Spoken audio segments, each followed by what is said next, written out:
শুভেচ্ছা ও আহ্বান করব করতালির জন্য।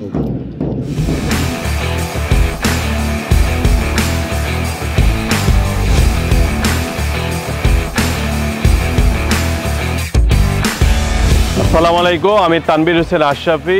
আইজিএস কর্তৃক বার্ষিক ক্রীড়া প্রতিযোগিতায় আজকে এসে আমি অত্যন্ত আনন্দিত। আমি বিশ্বাস করি মেধা, মনন, সৃজনশীলতার মধ্য দিয়ে আইজিএসের প্রত্যেকটি কোমলমতি শিক্ষার্থী দেশ এবং জাতির কল্যাণে এবং পুরো বিশ্বময় তারা সুনাম করিয়ে নিয়ে আসবে।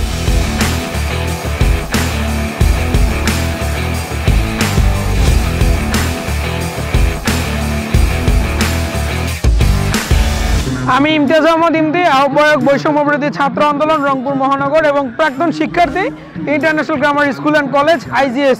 আইজিএস আরও অনেক উপরে উঠবে এবং এই যে শিক্ষার ধারা আমাদের উত্তরাঞ্চলে একটি ভালো প্রতিষ্ঠান হিসাবে প্রাধান্য পাবে এবং আরও ভালো রেজাল্ট করার মাধ্যমে তারা নিজেদের অস্তিত্বে জানান দিবে। আইজিএসের জন্য সবসময় শুভকামনা।